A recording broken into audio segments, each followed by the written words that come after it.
Colleges keep getting more and more expensive. For nearly half a century, the cost of higher education has risen faster than the pace of inflation, and the number of student borrowers increases every year. Before they know it, students are drowning in debt that will take them years to pay off. Why are tuition and fees skyrocketing? There are two theories that help answer that question. The first is the Bennett hypothesis, which the Martin Center has covered in another video called The Bennett Hypothesis Turns 30.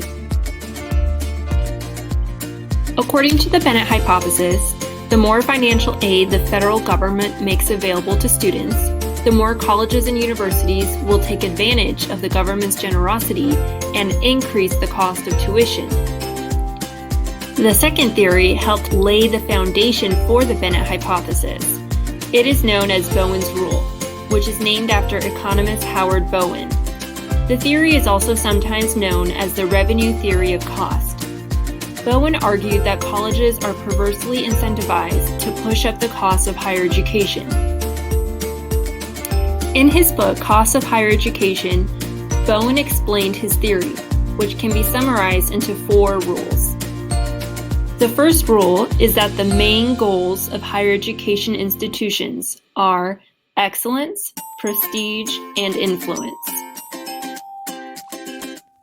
The second rule is that there is nearly no limit to the amount of money colleges and universities can spend to increase their excellence, prestige, and influence. For example, they might spend money on more administrators to run additional programs, or to construct better buildings, or to hire star scholars and researchers. They might spend money on impressive athletics programs, or even expensive marketing or branding efforts. Anything to make themselves stand out from other colleges and universities. After all, they are all competing for the same students. The third rule is that each institution tries to raise as much money as it can, including in the form of tuition.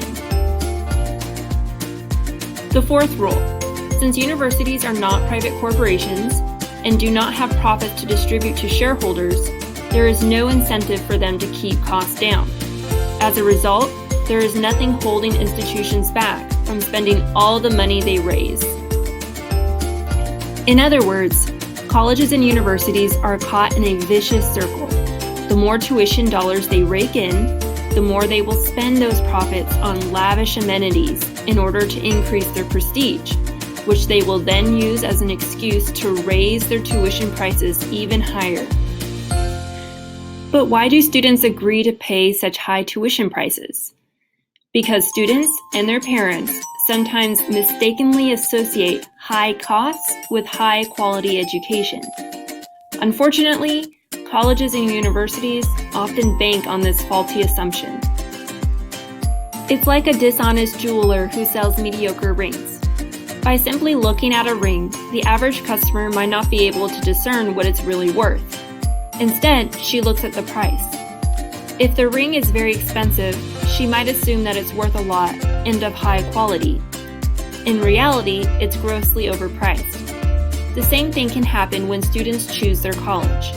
To them, the overpriced tuition is worth the high-quality education they get in exchange.